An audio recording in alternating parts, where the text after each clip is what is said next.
Graça e paz, amados irmãos. Louvado seja o nome do Senhor.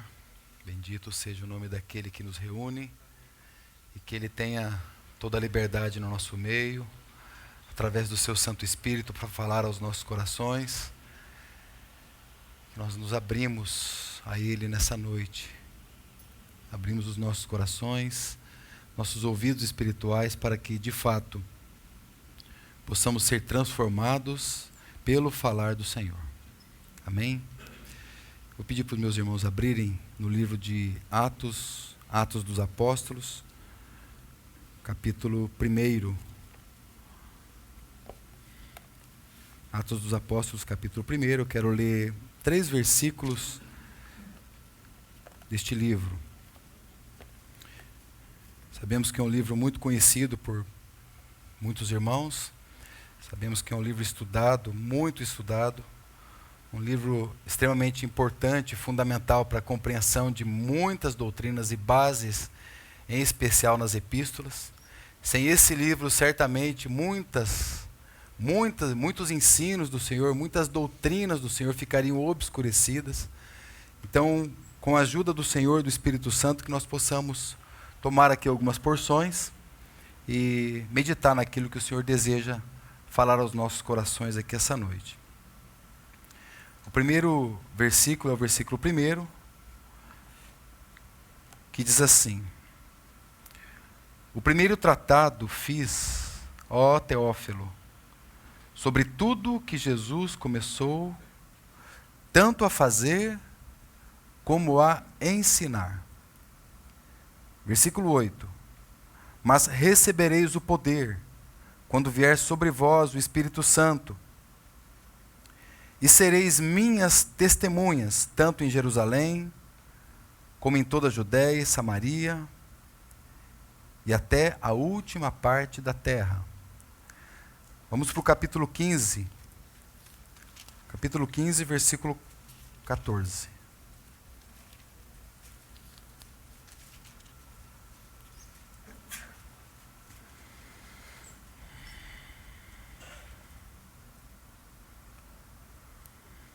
Diz assim a palavra do Senhor.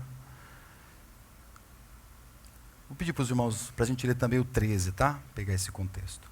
E após terem feito silêncio, Tiago respondeu dizendo: Homens e irmãos, ouvi-me. Simão declarou como Deus primeiro visitou os gentios, para tomar deles um povo para o seu nome. Senhor, nós te damos graças nessa noite por nos reunir aqui, Senhor. Obrigado, Senhor. Obrigado porque podemos tomar o nome mais precioso desse universo para este tempo, Senhor, para esta reunião, para este ajuntamento. E, Senhor, nós reconhecemos a nossa falência tão grande, Senhor, tão grande. Mas reconhecemos também a tua grandeza, Senhor. Que o Senhor mesmo, pelo teu Santo Espírito, pode soprar luz nos nossos pensamentos, iluminação, Senhor, no nosso falar, no nosso ouvir. Ó Senhor, ajuda-nos nessa noite, socorra-nos nessa noite, neste tempo que já estamos desfrutando aqui, de louvores ao teu nome. É para isso que nós nos reunimos, de oração, Senhor, contato direto com o Senhor. Reconhecemos que é o sangue de Jesus que nos habilita a essa tão preciosa comunhão e que Ele tenha toda a liberdade no nosso meio. Possa falar aos nossos corações, nos ajudar, Senhor. Tantas áreas das nossas vidas que precisam ser convertidas, convencidas pela Tua palavra. Ajuda o Teu povo nessa noite aqui reunido para a glória do Teu nome, Pai, em nome de Jesus. Amém. Irmãos, o que eu quero compartilhar é algo que nesses últimos dias, nesses últimos tempos, tem falado muito ao meu coração. Essa carta, este livro, Os Atos dos Apóstolos. Eu sei que, como eu disse, é um livro bastante conhecido pelos irmãos, mas eu sei também que é sempre necessário que no decorrer do tempo, nós precisamos sempre voltar a essas verdades aqui fundamentais da caminhada do povo de Deus. Se nós retrocedermos o nosso relógio cronológico 2000 anos, nós vamos nos deparar exatamente nesse livro, exatamente aqui. Então o que eu desejo é tomar aqui algumas proposições e buscar ver com os meus irmãos a maneira como nós temos vivido, a maneira como a cristandade de maneira geral tem vivido, e paralelo a isso, como essa igreja, como ela vivia. E extrair aqui princípios, para que a gente possa caminhar. Então, com o coração correto, com a motivação correta, eu sei que o Espírito Santo pode nos ajudar a compreender aquilo que está lá desde o início da igreja de Deus. O fato é que a igreja, irmãos, a igreja primitiva não é uma verdade somente para nós apreciarmos, mas é uma realidade para que a gente possa viver. E eu falo isso mesmo sabendo, muitas vezes, da possibilidade de que haja um pragmatismo. Né? E o que é um pragmatismo? Porque nós não podemos tomar o livro de Atos dos Apóstolos e aplicá-lo de maneira geral à nossa vida. Pragmatismo é quando nós utilizamos todo o contexto histórico, todo o contexto cultural, todo aquele contexto daquela época e trazemos para hoje. Um exemplo disso, se nós pegarmos aqui alguns ensinos, e a gente pode se esbarrar em situações complicadas. Por exemplo, os irmãos aqui estavam vendendo todos os seus bens e repartindo entre eles.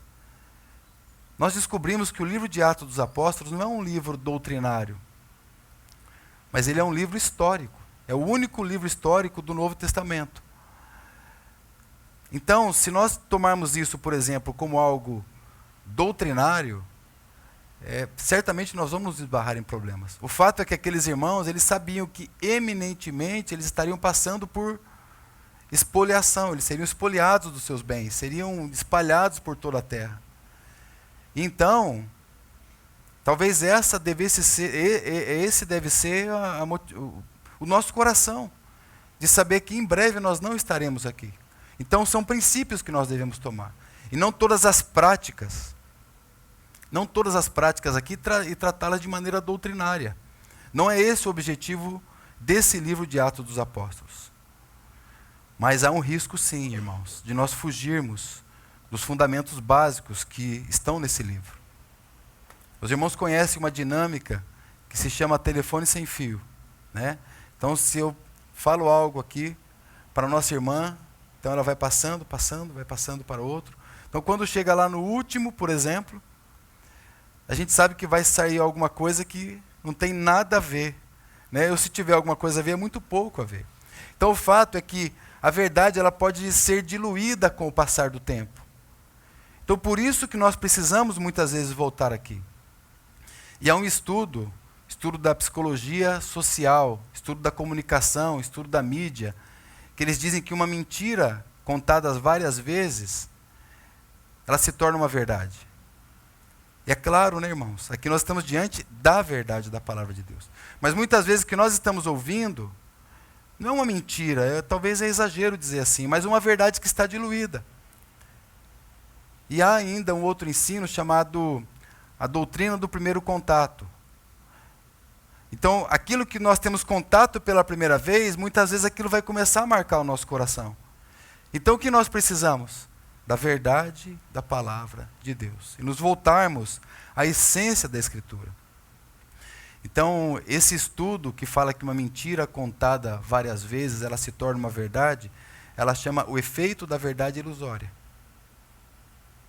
Então, nós não somos um povo, irmãos, que fomos chamados pelo Senhor. Fomos convertidos pelo poder do Espírito Santo. Aliás, essa é a tônica desse livro. Os atos do Espírito Santo. Porque foi Ele que converteu cada um de nós aqui que se achegou a Cristo, se achegou pelo poder do Espírito Santo. Não foi de uma outra maneira. Todos nós fomos convertidos pelo poder do Espírito Santo. Porque Ele convencerá. Jesus prometeu o Espírito Santo. Ele disse, se Ele não vier, eu Ele vos convencerá do pecado, da justiça, do juízo. Então é esse poder maravilhoso. Então, quantas vezes nós precisamos receber um convite ao retrocesso? Ou seja, no sentido figurado, de que de maneira cronológica nós voltemos 2000 anos atrás. E nos livremos de um pragmatismo religioso também. Nos voltemos à palavra, para que a gente não pense. A maneira, por exemplo, como eles escolheram lá o substituto de Judas. Né? Como eles escolheram o substituto de Judas? Escolheram Matias, fizeram um sorteio. Então veja que nós não temos aqui, nós temos princípios, mas não ensinos doutrinários. Então nós precisamos, amados, com a ajuda do Senhor, ter essas letras abertas para nós e sermos, como também uma ilustração que muitos usam, sermos um Atos capítulo 29, Atos dos Apóstolos capítulo 29. Porque nós sabemos que o livro de Atos dos Apóstolos vai até o capítulo 28. Mas ele, como termina, muitos estudiosos acreditam que o Lucas, que é o escritor, provavelmente ele deu continuação a esse livro, ou ele pretendia dar continuação. Então ele termina de uma maneira, ele não faz uma saudação final. É como se ele terminasse do nada. Então, a ideia que muitos pensam que o Espírito Santo está dando é que nós sejamos a continuação dessa carta. Na mesma ilustração daquela corrida de bastão, é como se esses irmãos aqui passaram para nós um bastão e nós então estamos continuando a corrida, né, naquela figura tão preciosa de Hebreus no capítulo 12. Então corramos também a carreira que nos está proposta.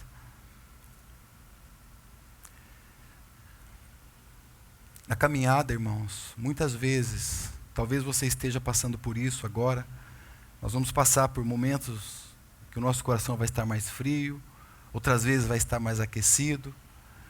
Não importa como está o nosso coração, o que importa são as verdades objetivas da palavra de Deus. E o que importa é que nós busquemos com firmeza as verdades dela, porque nós somos esses seres mesmo. E o Senhor nos salvou mesmo sabendo que nós seríamos assim.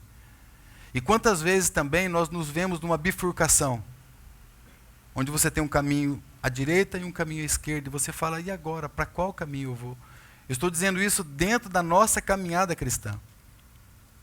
Aí Jesus disse assim, eu sou o caminho.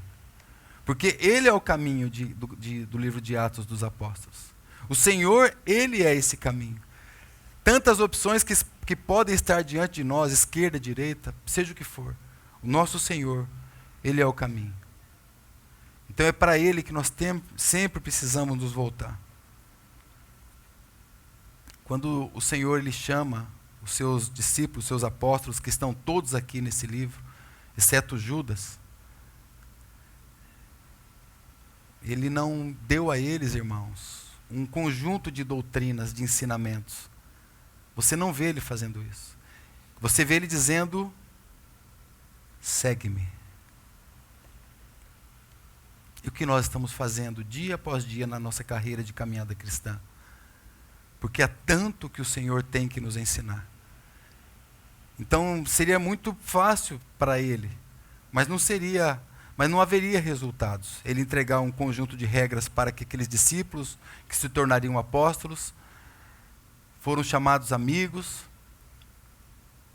herdeiros, co-herdeiros, eles não receberam no comissionamento deles um conjunto de regras, eles receberam uma palavra, segue-me, me siga. Então é assim, irmãos, mesmo se nós estamos diante de uma bifurcação hoje, a palavra que o Senhor tem para nós é segue-me, porque Ele é o caminho. E quem sabe hoje ainda no final a gente pode ter um momento de 2 minutos, 5 minutos de oração, para que o Senhor possa nos corrigir na nossa caminhada. Nós sempre precisamos, irmãos, voltar a esses fundamentos, essas bases doutrinárias, esses ensinos maravilhosos. Sempre precisamos estar voltando e revendo e vendo novamente. Porque se nós dermos o microfone para os irmãos aqui e disser assim, você leu um versículo muitas vezes e ele falou de maneira diferente para você nas vezes, você vai dizer sim, tenho certeza. Não é verdade?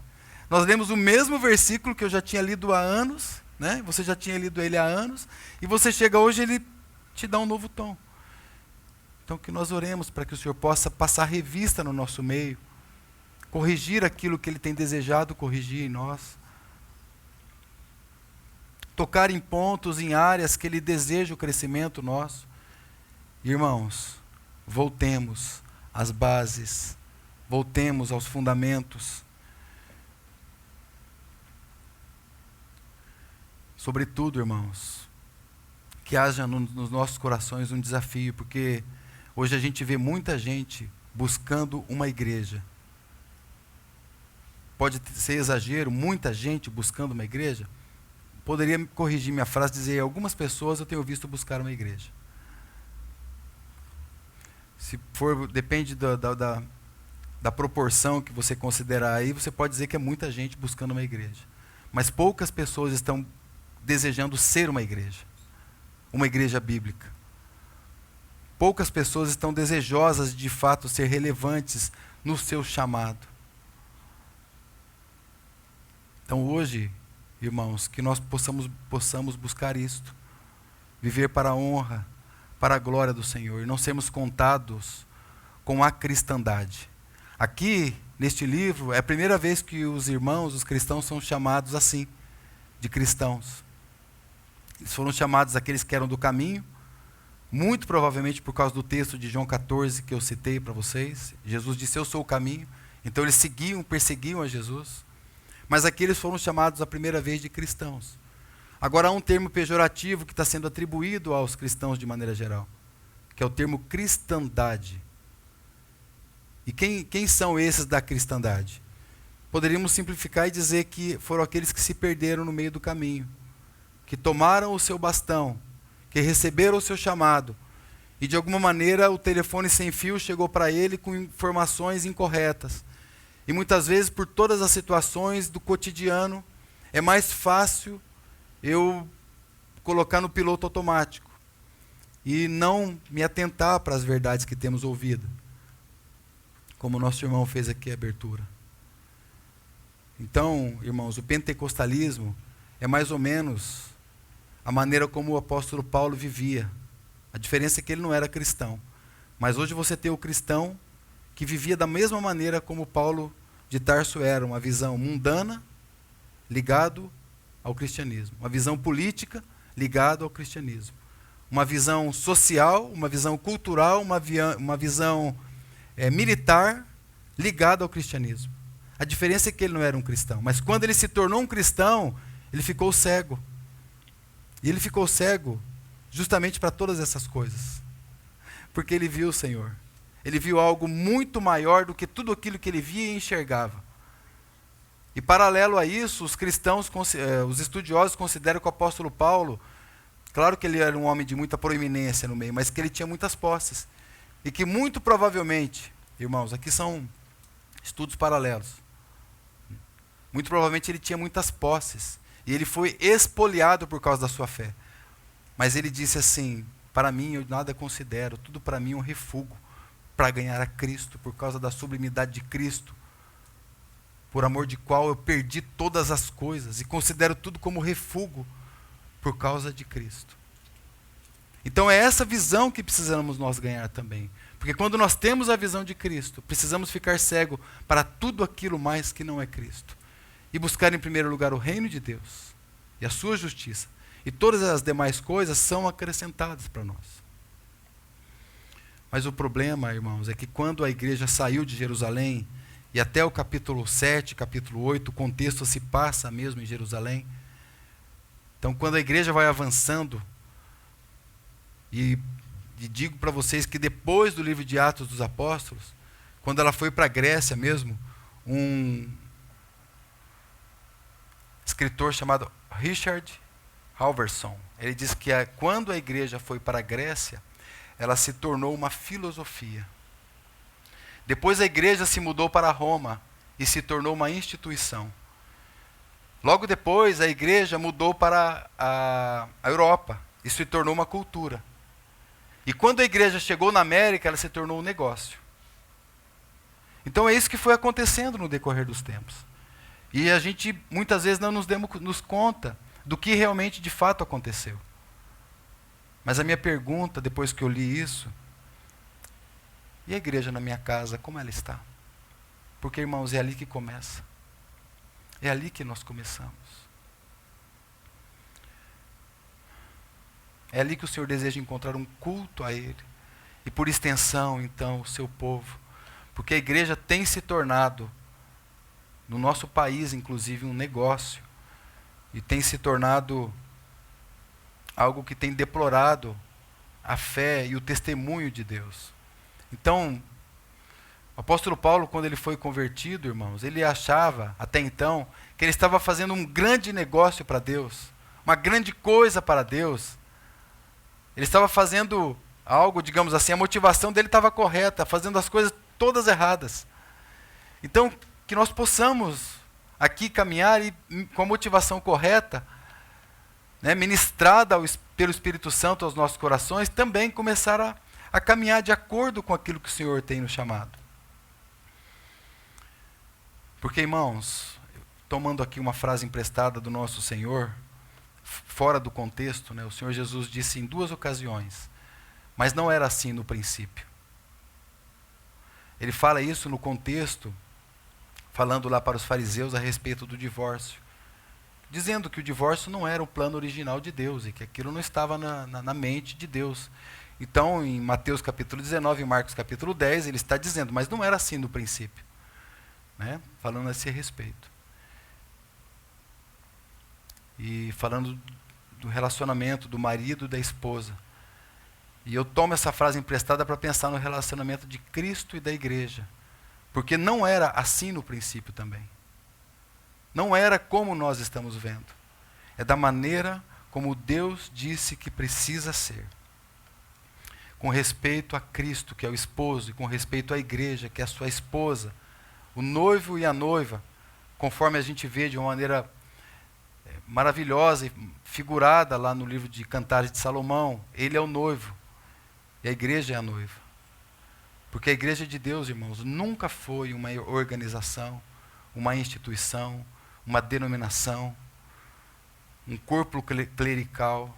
Nunca, nós não temos isso. Títulos. A gente não vê o pastor Pedro, o reverendo Paulo de Tarso. Nós não temos essas qualificações, entre aspas, para esses homens. Então, veja como nós precisamos retornar mesmo a essas bases. A igreja nunca foi para Deus uma religião, irmãos. Um lugar de entretenimento. Nunca. E hoje, muitas vezes, isso precisa ser colocado para aumentar o número de pessoas. E a gente vê nesse livro que crescia o número de irmãos e irmãs. Crescia. E não tinha luzes, não tinha parede preta, ainda que pudesse ter, não tinha fumaça, não tinha palco. E a igreja crescia em número. E sempre essa expressão que crescia em número está vinculado à pregação da palavra. Porque quando havia a palavra de Deus pregada consistentemente, crescia em números. Porque há aqueles que estão com o coração correto e desejosos da verdadeira palavra. Irmãos, ainda nesse tempo introdutório, vou fazer uma citação do irmão Martin Lloyd Jones. Ele diz assim: a igreja a qual nós pertencemos, este glorioso corpo místico, é um organismo vivo. E por isso, é um fenômeno espantoso. É o fenômeno mais espantoso que o mundo já viu. É a igreja de Deus. E ele diz mais: não há nada que possa se comparar no mundo à igreja de Deus.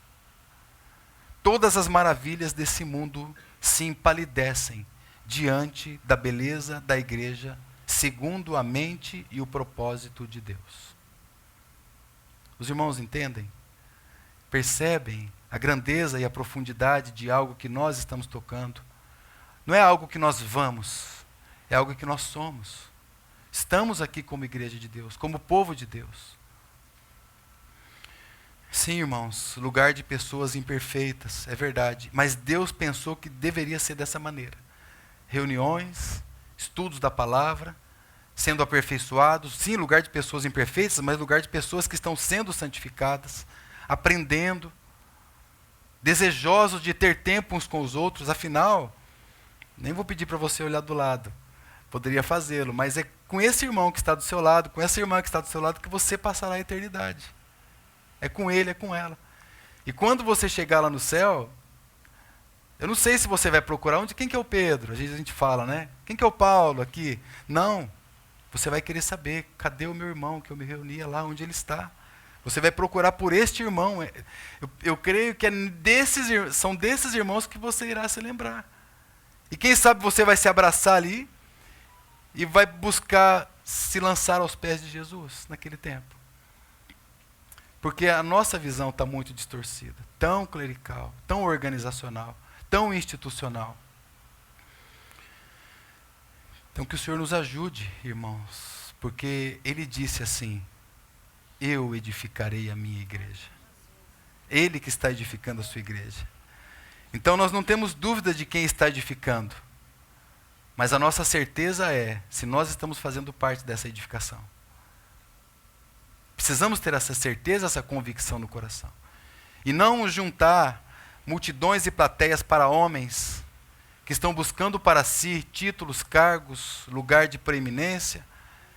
E vocês, vou colocar nós, fica melhor, né? No ministério dos esquentadores de banco. Não, um povo ativo. Lembrando que ouvir a palavra de Deus também é um ministério muito precioso. Talvez um dos mais difíceis, porque nós somos tão ativos. Mas ouvir a palavra de Deus é ser trabalhado por Deus. Então, irmãos, como eles andavam, como esses irmãos caminhavam, como eles viviam, qual era o modo de vida deles. No primeiro versículo que nós lemos aqui, ele disse assim: fiz o primeiro tratado, ó Teófilo, acerca de tudo o que Jesus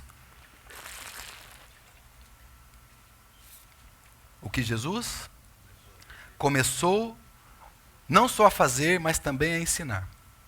Irmãos, aqui não há dúvida, Lucas é o grande candidato eleito pela grande maioria daqueles que se debruçam em cima de estudos, e ele é considerado de fato, até por conta do seu evangelho, Lucas, o qual é este primeiro tratado aqui que ele está se referindo. Esse primeiro tratado é o evangelho de Lucas. Então ele diz que Jesus ali começou a fazer e ensinar, está dizendo assim, lá no evangelho de Lucas, eu disse para vocês como ele começou a fazer e ensinar. E aqui, porque ele disse aqui para nós, né, que esse primeiro tratado, né, e aqui então nós temos no segundo volume, ou no segundo tratado, esses escritos dele sobre o que Jesus continuou a fazer e ensinar. Nós podemos concluir dessa maneira. Se Lucas ele passou a fazer e ensinar, em Atos ele continuou a fazer e ensinar. Então, Atos é uma continuação do Evangelho de Lucas. Atos, nós temos aqui a história da igreja, que é a continuação do ministério de Cristo.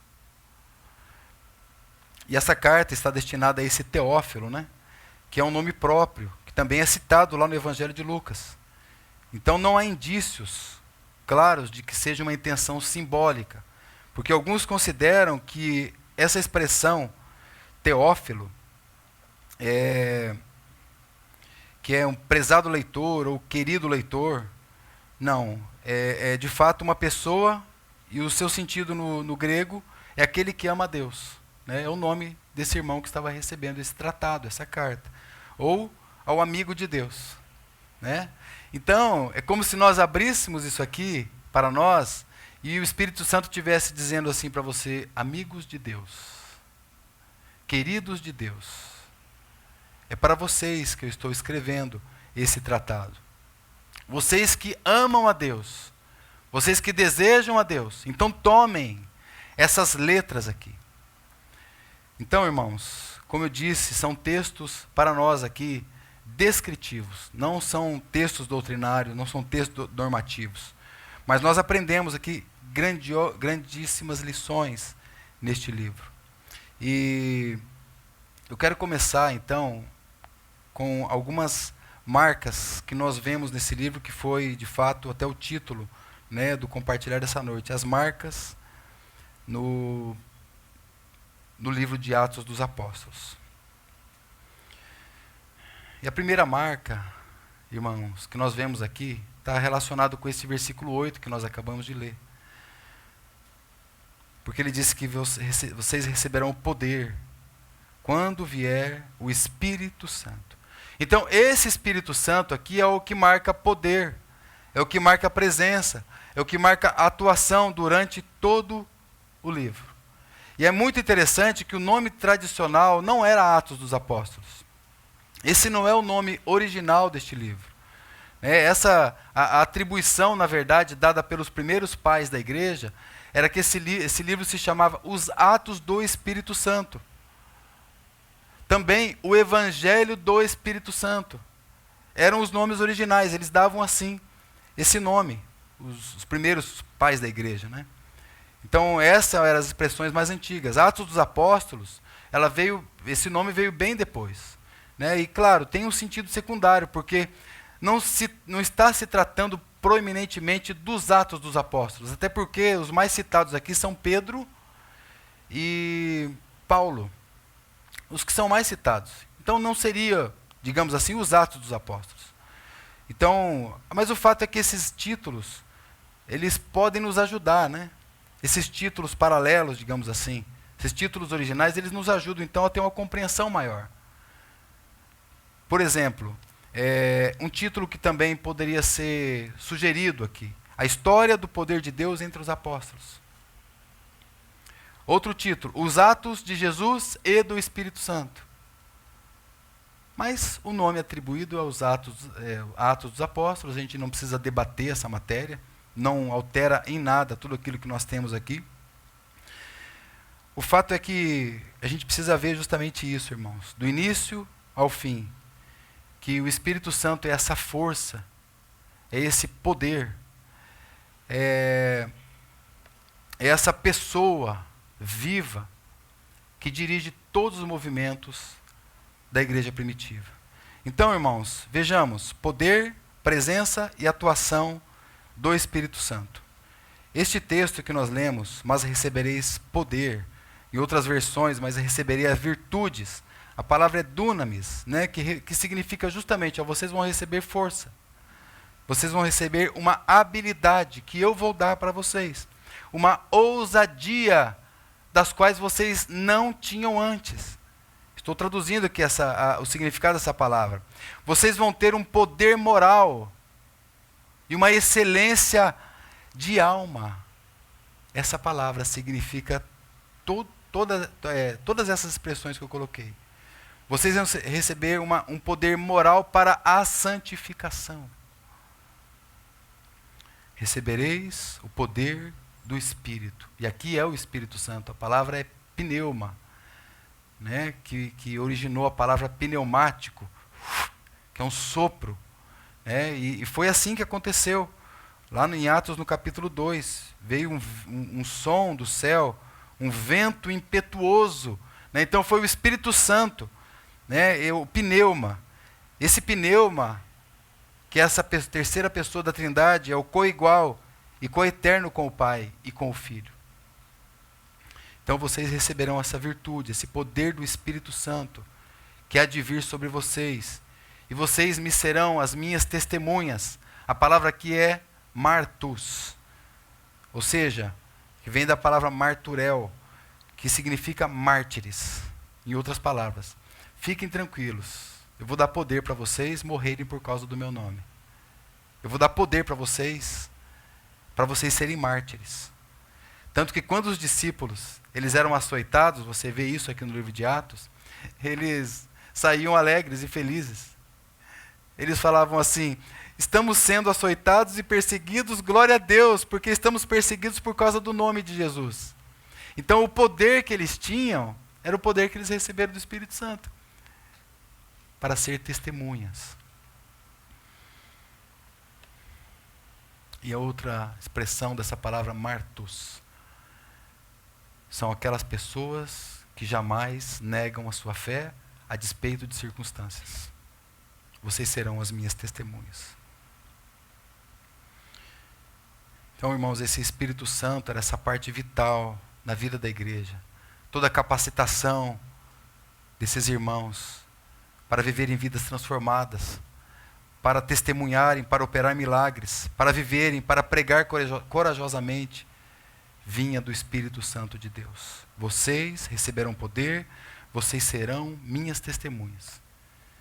E hoje, irmãos, como diz John Stott, a maior evidência do Espírito Santo que o mundo está vendo no meio dos chamados povo de Deus, a maior evidência é barulho. A maior evidência que as pessoas estão, que o mundo está tocando, como evidência do Espírito Santo, é barulho. É um poder que não está convergindo diretamente com os atos dos apóstolos, com os atos do Espírito Santo. É um poder, é um fogo estranho, é um fogo que de fato não vem do Espírito Santo de Deus. Então, quando nós olhamos, irmãos, e aqui eu vou citar algumas expressões que sintetizam esse poder. Esse poder lhe dava aos cristãos capacitação para testemunhar. Eles estavam capacitados para serem testemunhas pelo Espírito Santo. Eles tinham essa capacitação para serem testemunhas. Capacitação para curas e milagres vinha do Espírito Santo de Deus. Irmãos, não há necessidade de entrarmos aqui em um debate, porque a gente sabe que há muitos irmãos que são duas linhas basicamente dentro desse ensino de curas e milagres. São os cessacionistas e são os continuistas. Nós não precisamos entrar nesse debate, mas só para os irmãos, eu sei porque uma irmã questionou a respeito disso, se crê que os mesmos milagres que aconteciam aqui acontecem nos dias de hoje, a resposta é sim. Né? Nós vemos isso de maneira muito clara. Evidentemente não tão recorrente como nós vemos aqui. E muitos hoje estão desejosos de, no pragmatismo religioso, trazer tudo aquilo que está aqui e implantar hoje, no dia que estão aqui. Tanto que quando você vai avançando nas páginas do Novo Testamento, claro, após os evangelhos, após esse chamado quinto evangelho, Atos dos Apóstolos, quando você avança, em especial na carta aos Efésios, Colossenses, Tessalonicenses, você não vê curas e milagres de uma forma recorrente. Você não vê que esse seria o ensino fundamental. Mas é claro que o Senhor ainda opera curas e milagres. Então, nem cessacionista e nem continuista. Mas há situações que eu sei que você vai orar por alguém que está doente e não vai curar. Mas há situações que você vai orar por alguém que está doente e a pessoa será curada. Por quê? Porque o poder é do Espírito Santo, nós só somos os agentes disso. Então, irmãos, essa era uma das maneiras como esse Espírito Santo trabalhava. Não só capacitar para o testemunho, mas também capacitar para curas e milagres. Conversões, crescimento da igreja, como que isso vinha? Através do Espírito Santo. A unidade, a comunhão que eles tinham, o amor que eles tinham uns pelos outros, através do Espírito Santo. As vidas que eram transformadas a partir do testemunho desses irmãos da igreja primitiva, através do Espírito Santo de Deus. Não só isso, irmãos, como eles tinham guia, como eles tinham direção. Veja que eles receberam a palavra do próprio Senhor aqui, no capítulo 1, ficai em Jerusalém. Ficai. O Espírito Santo capacitou a eles, porque eles sabiam que isso eminentemente significaria a morte para eles. Tanto que, quando nós avançamos, mesmo no capítulo 7, nós já vemos ali o primeiro mártir, o Estevão, sendo martirizado. Sendo morto por causa do testemunho. Mas Deus deu essa palavra também para Estevão, ficar em Jerusalém.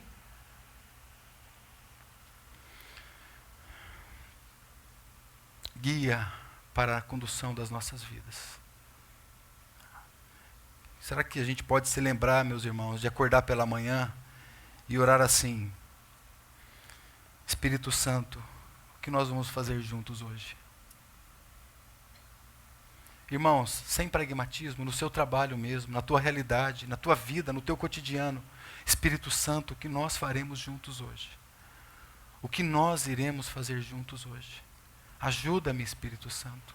Me socorra na minha caminhada. Me dá sabedoria, me dá discernimento espiritual. São tantas situações, são tantos, problemas. E por outro lado, tanta alegria do Espírito Santo nos nossos corações, dentro de nós.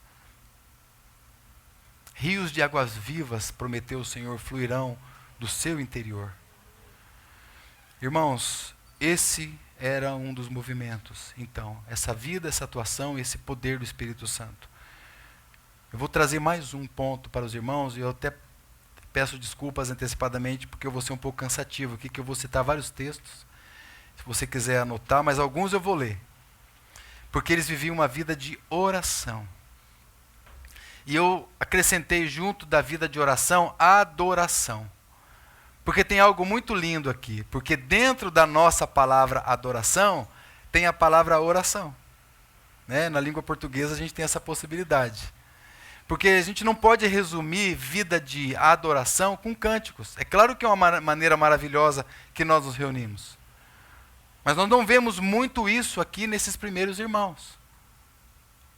Mas vemos adoração. Vemos eles cantando. Vemos eles louvando a Deus com singeleza de coração.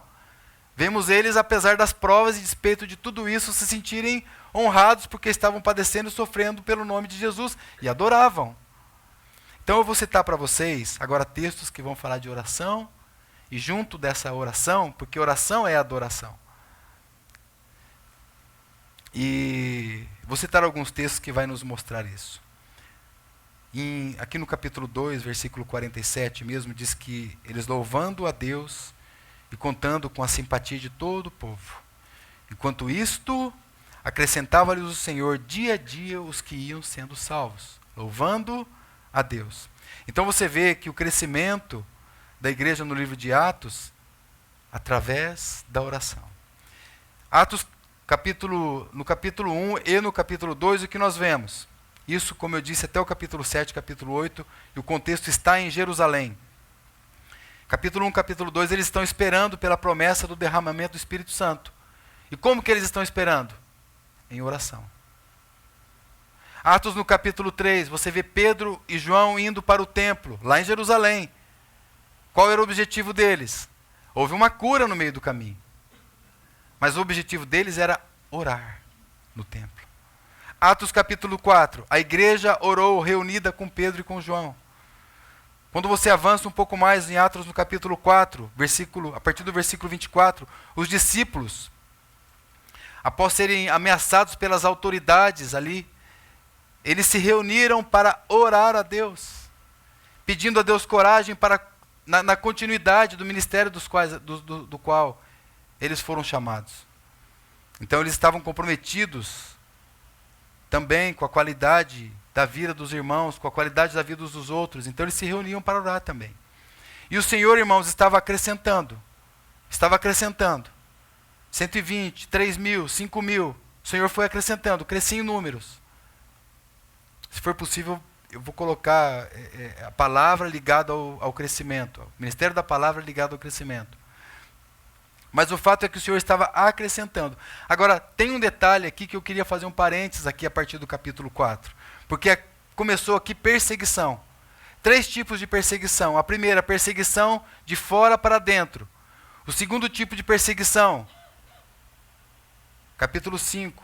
Um casal estava infiltrado no meio deles, com objetivos espúrios.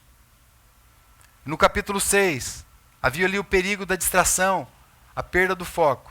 No capítulo 4, irmãos, a perseguição que começou de fora para dentro, as autoridades religiosas, os sumos sacerdotes, os anciãos, os escribas, eles se sentiram ameaçados a partir dos ensinos dos apóstolos e pela popularidade que eles estavam alcançando ali em Jerusalém.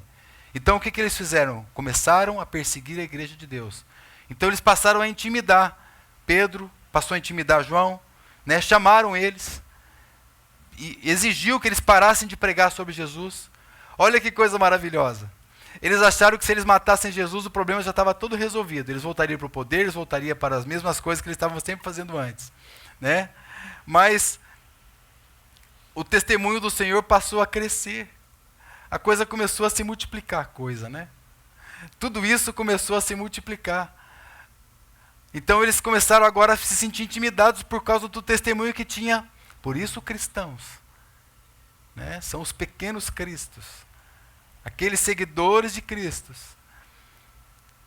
Então, irmãos, essa perseguição de fora para dentro foi uma dos primeiros ali no capítulo 4, um dos primeiros desafios que eles passaram a ter. E eles chegaram aqui nesse contexto a serem presos pelas autoridades judaicas, foram interrogados. Como que eles realizavam esses milagres? Como vocês realizam esse milagre? A resposta: oração. Nós oramos e nós pregamos a palavra de Deus, genuína, verdadeira. É assim que nós fazemos. E aí Pedro se levanta e diz: mais vale obedecer a Deus do que aos homens. E o casal infiltrado. Irmãos, você não vê nenhum ensino dizendo que eles tinham que vender os bens e repartir. Eles faziam isso deliberadamente. Na verdade, a ajuda, a generosidade sempre foi algo muito presente no coração dos cristãos. Claro que não dessa maneira como está aqui. Como eu disse, seria um pragmatismo, né, a gente pensar dessa forma. Hoje, há um outro contexto, totalmente diferente. O que não muda é o nosso coração de generosidade. Agora, esse casal aqui, eles tinham objetivos certamente espuros, porque eles mentiram ao Espírito Santo. E então nós sabemos o que aconteceu com Ananias e Safira. Eles foram mortos. E quando então, em Atos no capítulo 6, avançamos no estudo, no ensino de que a oração sustentava eles, ali um outro problema, irmãos, estava invadindo, um outro perigo estava ali atacando. Qual era? É o perigo que nós estamos mais sofrendo hoje. Um dos perigos que mais nós estamos sofrendo hoje. O perigo da distração. Perdermos o nosso chamado espiritual. Perdermos, irmãos, o foco daquilo que um dia nós fomos chamados e nós no meio do caminho ficamos como aquelas crianças distraídas. E vamos ver outras coisas. Isso pode acontecer conosco. Porque ali, os apóstolos, e irmãos, não é nada ilícito do que aconteceu, do perigo da distração e perigo da perda de foco. Não tinha nada ilícito, nada que fosse indigno. Mas os apóstolos, eles passaram a estar ocupados em servir as mesas. E isso estava tirando deles a prioridade e o foco, que era o ministério da palavra e a oração. Aliás, deixa eu fazer um parênteses. Não é o ministério da palavra e a oração. É a oração e o ministério da palavra. Assim está a ordem classificada. Mas nós nos dedicaremos à oração e ao ministério da palavra. Nós queremos tanto nos dedicar ao ministério da palavra, mas nos esquecemos de que a capacitação para tudo isso vem do Espírito Santo. Então ele diz no versículo 4, capítulo 6, mas nós vamos perseverar na oração e no ministério da palavra. Então quando a gente avança em Atos no capítulo 6, no versículo 6, antes de designar os primeiros diáconos ali da igreja, os apóstolos oraram e impuseram as mãos. Estou citando então aqui os movimentos da oração no meio desse povo. Em Atos no capítulo 7, em Jerusalém, eu citei Estevão. Esse texto eu queria que vocês abrissem, irmãos, por favor. Capítulo 7.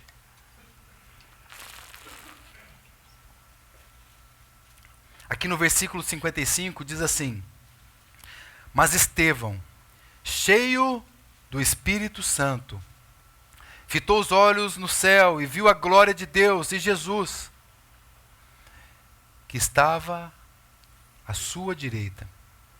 E ele disse: eis que vejo os céus abertos e o Filho do Homem em pé à destra de Deus.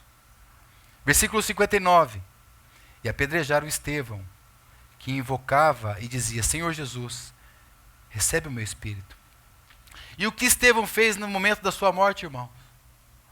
Verso 60. Então, ajoelhando-se, clamou em alta voz: Senhor, não lhes imputes este pecado.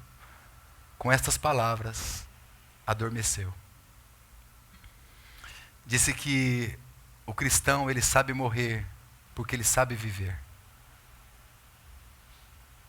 Alguém só pode saber morrer como esse irmão que foi tão parecido com o Senhor que, como diz Isaías 53, que na morte ele intercedeu pelos seus algozes. Assim também é o mesmo coração daqueles que são chamados cristãos. E veja, irmãos, ele se coloca de joelho, olha para o céu e ora, clamando em alta voz. E na sequência, irmãos, dessa vida de oração, dessa igreja, no capítulo 8, agora em Samaria, Pedro e João oram por Simão. Simão, não Simão Pedro, né, mas aquele praticante da magia. Ora por Simão para que ele recebesse o Espírito Santo. Ainda aqui também, a oração é por todo o povo ali, para confirmar aqueles novos crentes em Samaria. Então o que Pedro e João fizeram? Oraram para que os novos convertidos recebessem o Espírito Santo. Avançando um pouco mais, capítulo 9, agora em Damasco.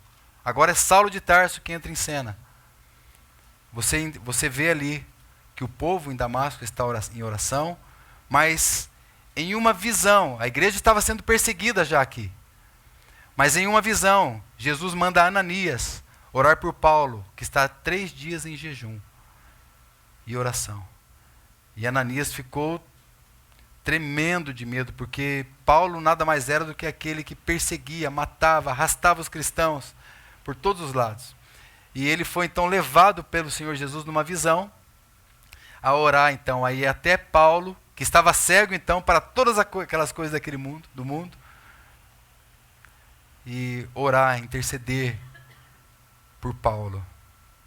Atos no capítulo 9, agora em Cesareia Marítima, enquanto Pedro estava orando, ele teve uma visão, e que preparou seu coração para receber os gentios para a fé cristã. Atos capítulo 12, aqui eu queria que vocês lessem. Capítulo 12, versículo 5. Diz assim: Pedro, pois, estava guardado no cárcere, mas havia oração incessante a Deus por parte da igreja a favor dele. Então ele estava lá preso e toda a igreja estava lá intercedendo por Pedro. Então a igreja estava orando intensamente para a libertação de Pedro na prisão. E Deus respondeu à oração, irmãos, de maneira miraculosa, né? De maneira miraculosa.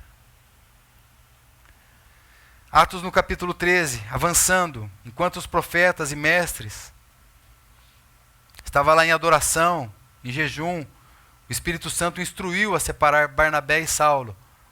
Aqui sim, houve aquela palavra do Espírito Santo, separai-me. Aqui você vê já o Espírito Santo agindo, talvez corrigindo uma situação que tinha acontecido lá no capítulo 2. Que eles haviam feito um sorteio para a escolha do Matias, ou era José, ou era Matias. Então aqui o Espírito Santo se levanta e diz: separai-me a Paulo, a Barnabé e a Saulo para a obra missionária. E então eles ouviram o Espírito Santo, impuseram as mãos sobre eles. Capítulo 16, Paulo e Silas estavam na prisão em Filipos. Abram esse capítulo, por favor, capítulo 16, olha o verso 25. Por volta da meia-noite, Paulo e Silas, o que eles faziam, irmãos? Oravam, eles cantavam louvores a Deus, e os demais companheiros de prisão escutavam. De repente sobreveio tamanho terremoto, que sacudiu os alicerces da prisão, abriram-se todas as portas, e soltaram-se as cadeias de todos. O carcereiro despertou do sono, vendo as portas abertas, as portas do cárcere abertas, puxando da espada, ia suicidar-se, supondo que os presos tivessem fugido. Mas Paulo bradou em alta voz: não te faças nenhum mal, que todos aqui estamos. Então o carcereiro, tendo pedido uma luz, entrou precipitadamente e trêmulo, prostrou-se diante de Paulo e Silas. Depois, trazendo-os para fora, disse: senhores, que devo fazer para ser salvo? Responderam-lhe. Vamos ler junto? Crê no Senhor Jesus e serás salvo, tu e a tua casa.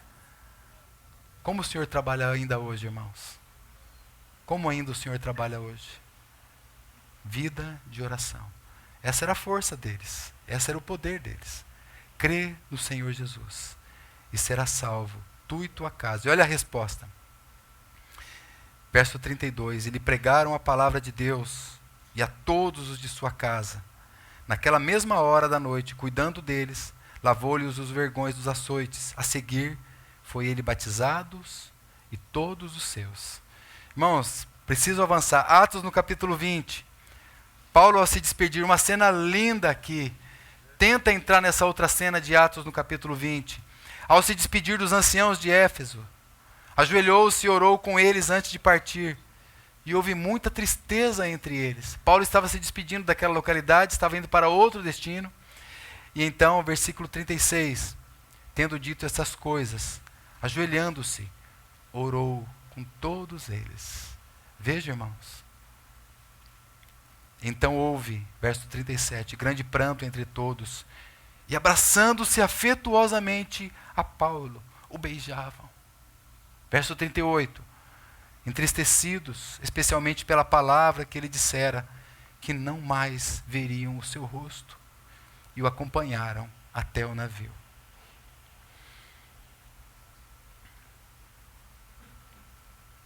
No capítulo 21, depois de completar a sua jornada, Paulo e seus companheiros chegam a Tiro, onde ficam ali por 7 dias. O versículo 5 diz assim: passados aqueles dias, tendo se retirado, prosseguimos a viagem, acompanhados por todos, cada um com sua mulher e filhos, até fora da cidade. E ajoelhados na praia, nós oramos. Capítulo 22. Paulo aqui está relatando a comunhão que ele teve com o Senhor, irmãos, enquanto ele estava orando no templo. Ele diz assim no verso 17: tendo eu voltado para Jerusalém, enquanto orava no templo, sobreveio-me um êxtase. E eu vi aquele que falava comigo: apressa-te, sai logo de Jerusalém, porque não receberão o teu testemunho a meu respeito. Veja, irmãos, como nós somos guiados na nossa vida, como nós somos conduzidos na nossa vida. Verso 19, eu disse: Senhor, eles bem sabem que eu encerrava em prisão e nas sinagogas, açoitava os que criam em ti.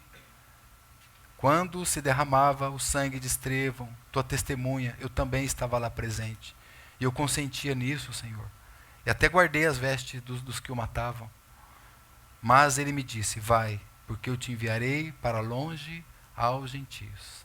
Então, em oração, Paulo recebeu e viu o seu chamado. Atos no capítulo 27, durante a viagem de Roma, aqui Paulo estava a bordo do navio, veio uma grande tempestade. Aliás, irmãos, foram 3 viagens de navios de Paulo, foram 3 naufrágios. Então, se você tivesse, quando você lê no capítulo, 2 Coríntios, no capítulo 11, onde ele diz lá, naufrágios, muitas vezes, se tivesse para comprar o seu bilhete para viajar de navio, Paulo estivesse na fila, você não comprava, porque ele iria ter problemas, e você juntamente com ele. Então ele está dizendo que durante a viagem para Roma, no capítulo 27, estava a bordo do navio, no meio de uma tempestade, ele tomou pão. No meio da tempestade, ele tomou o pão, deu graças a Deus na presença de todos, e eles começaram a comer. Os atos do Espírito Santo no meio desses irmãos. E em seguida nós temos outras aplicações, outros ensinos maravilhosos aqui. Se o Senhor permitir uma outra oportunidade, irmãos, a gente vai tratar disso. Mas eu me lembro que eu ainda li um outro texto. Tome capítulo 15, versículo 14. Porque aqui, irmãos, segundo o livro de Atos dos Apóstolos, nós temos definições maravilhosas do que é a igreja, segundo outros escritos, segundo outros livros. Em Efésios mesmo, diz que a igreja é o corpo de Cristo. E que Deus deu a igreja para Cristo. É uma definição maravilhosa. Mas, aqui nós temos no livro de Atos uma maravilhosa definição daquilo que é a igreja. E nós não podemos nos perder, irmãos, disso que nós lemos lá no início dessa reunião e o que nós vamos ler aqui agora. Porque essa excelente definição certamente estava no coração de Deus. Eu li o versículo 13 com os irmãos, e é o versículo 14. Diz assim: Simão declarou como Deus primeiro visitou os gentios,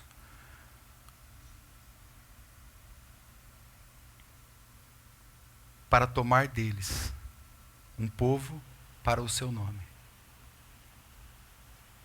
Deus nos visitou, irmãos, para nos tomar. Leia dessa maneira. Para o nome dele. Nós somos tomados para o nome do Senhor.